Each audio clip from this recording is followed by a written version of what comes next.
اچھا بھائی، قرآن پڑھتے ہوئے ہونٹ ہلانا کیا ضروری ہے؟ کیا قرآن پڑھتے ہوئے ہونٹوں کو ہلا کر آواز سے پڑھنا ضروری ہے؟ نجم اوکاڑا سے نہیں جی، آواز سے پڑھنا ضروری نہیں ہے، آہستہ آواز میں بھی پڑھ سکتے ہیں، لیکن ہونٹ کا ہلنا ضروری ہے۔ دل میں پڑھیں گے تو تلاوت کا ثواب نہیں ملے گا۔ ہم نے دیکھا بعض لوگ نماز میں ایسے کھڑے ہوتے ہیں، بالکل یوں۔ ان سے پوچھو بھائی، آپ ثنا پڑھی، آپ نے سورہ فاتحہ پڑھی، قل ہو اللہ پڑھی، رکوع کی تسبیح پڑھی، کہنے ہاں پڑھی ہے، تو پڑھی ہے تو منہ کیوں نہیں ہل رہا تھا؟ تو ظاہر ہے وہ دل میں پڑھ رہے تھے، اس سے نماز نہیں ہوتی۔ تو جو پروننسیشن ہے یا جو تلفظ ہے وہ تو پورا پراپر طریقے سے ادا ہونا چاہیے نا، تو وہی ادا نہیں ہو رہا، دل میں پڑھ رہے ہیں، تو پھر تلاوت کا ثواب بھی نہیں ملتا اور پھر نماز بھی نہیں ہوتی۔ ہاں، امام کے پیچھے کھڑے ہوں تو وہ تو حدیث میں آتا ہے امام کی تلاوت مقتدی کے لیے کافی ہے، لیکن اس میں بھی رکوع سجود کی تسبیحات یا تحیات تو پڑھیں گے نا، وہ منہ بند کر کے کیسے پڑھ رہا ہے بندہ، سمجھ سے بالا تر ہے۔ تو آہستہ آواز سے پڑھیں لیکن تلفظ پورا ادا ہو، آواز نکلنا ضروری نہیں ہے۔ کیا ایک دن میں قرآن ختم کر سکتے ہیں؟ دانیال میرپور خاص سے۔ دیکھیں، صحیح احادیث میں اس کی ممانعت ہے، 3 دن میں قرآن ختم کرنے کی، 7 دن میں قرآن ختم کرنے کی، 1 دن میں قرآن ختم کرنے کی ممانعت ہے۔ تو اس سے آج ہمارے ہاں بعض لوگ، بعض اسکالرز جو ہیں، چونکہ وہ فقہ اور تو پڑھا ہوا نہیں ہوتا، انہوں نے پراپر وے میں علم حاصل نہیں کیا ہوتا، تو بس جب بھی ان کو کوئی بتایا جائے کہ فلاں بزرگ 3 دن میں قرآن ختم کر لیتے ہیں تو فوراً فتویٰ لگا دیتے ہیں کہ حدیث میں تو مخالفت ہے، ممانعت ہے، اور یہ 3 دن میں قرآن ختم کر رہے ہیں۔ تو خوب سمجھ لیں، صحابہ، تابعین، تبع تابعین، محدثین میں بہت سارے حضرات، امام شافعی رحمہ اللہ، حضرت عثمان رضی اللہ عنہ، بہت سارے حضرات سے، امام ابو حنیفہ رحمۃ اللہ علیہ، ان سب سے ثابت ہے کہ بعض ایک رات میں قرآن ختم کر لیا کرتے تھے، اور رمضان میں تو بہت زیادہ یہ لوگ تلاوت کیا کرتے تھے۔ تو کسی بھی حدیث کا مفہوم جو ہے وہ محققین سے پوچھا جائے گا، تو محققین کہتے ہیں کہ اس حدیث کا مفہوم یہ ہے کہ عام طور پر 3 دن میں یا 1 دن میں قرآن جو ختم کرتا ہے وہ انتہائی اسپیڈ کے ساتھ کرتا ہے، قرآن کو سمجھتا نہیں ہے، قرآن کا حق ادا نہیں کرتا، اس لیے نبی صلی اللہ علیہ وسلم نے منع فرمایا۔ تو عام لوگوں کا یہی حکم ہے، لیکن بعض لوگوں کو اللہ نے غیر معمولی صلاحیت دی ہوتی ہے، جیسے حضرت عثمان رضی اللہ تعالیٰ عنہ کے بارے میں حضرت عمر نے ایک دفعہ آپ کی طرف اشارہ کر کے فرمایا کہ مجھے اس شخص سے محبت کیوں نہ ہو، یہ وتر کی 1 رکعت میں پورا قرآن ختم کر دیتے ہیں، یعنی 3 رکعت وتر میں سے جو 1 رکعت ہے نا، اس میں پورا قرآن ختم کر دیتے ہیں یہ حجر اسود کے سامنے کھڑے ہو کر۔ تو ایسے بہت سارے واقعات ہیں اسلاف کے، تو حضرت عمر نے تو نہیں فرمایا کہ غلط کرتے ہیں، یا اور اس طرح کے، خود امام بخاری سے ایسی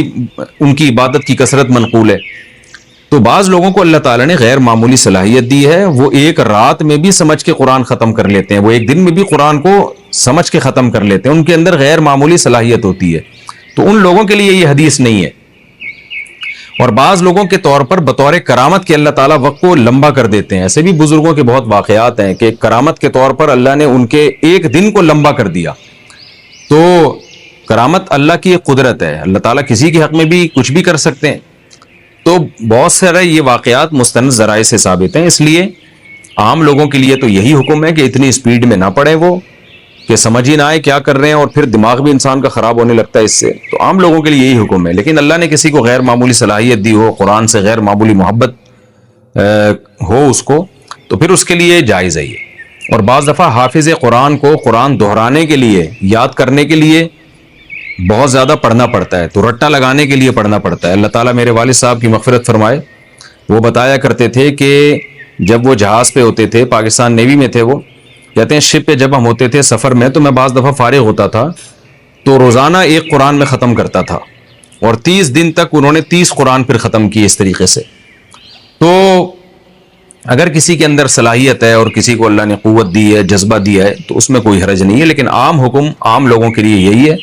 کہ وہ اتنی جلدی قرآن ختم نہ کریں، 3 دن سے کم از کم زیادہ اس کو کریں، تاکہ اس کو صحیح طرح سے پڑھا جا سکے، اس کو سمجھا جا سکے۔ قرآن کی تلاوت کیسے کریں؟ عدنان صاحب گجرات سے پوچھتے ہیں، قرآن مجید کی تلاوت تیز رفتار میں کی جائے یا دھیمی رفتار میں؟ اگر تیز رفتار میں کی جائے تو کم وقت میں زیادہ تلاوت ہو جاتی ہے، نیز آواز تیز ہو یا کم ہو۔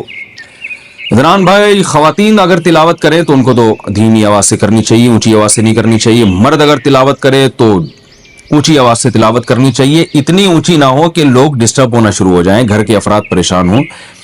لیکن اس کی بڑی برکت ہوتی ہے، گھر میں جب اونچی آواز سے تلاوت ہوتی ہے تو حدیث سے یہ بات ثابت ہے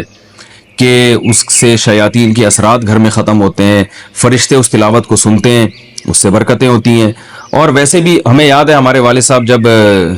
شام کو آیا کرتے تھے گھر میں ڈیوٹی سے، تو نہا دھو کے بیٹھ کے تلاوت کرتے تھے اونچی آواز سے،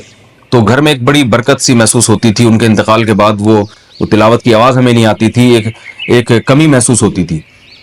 تو گھر کا سربراہ گھر میں بیٹھ کے اگر اونچی آواز سے تلاوت کرے تو اس کی اور ہی الگ برکت ہوتی ہے۔ لیکن اس میں یہ بات بہرحال ضروری ہے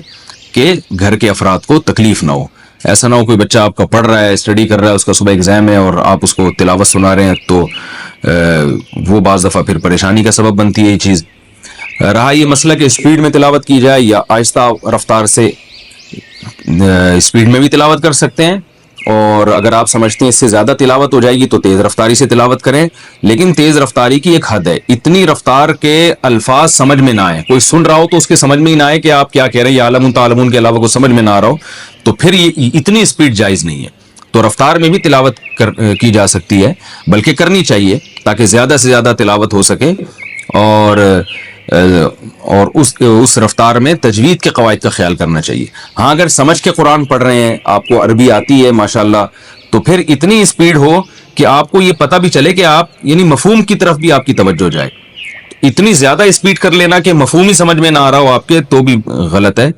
تو اگر قرآن سمجھ کے پڑھیں گے تو پھر اتنی رفتار ہونی چاہیے کہ آپ کو ایک ایک آیت پہ غور کرنے کا موقع ملے۔ نماز کے ممنوع اوقات کون کون سے ہیں؟ نفل نماز کے ممنوع اوقات کون کون سے ہیں؟ طاہر انصاری فرانس سے۔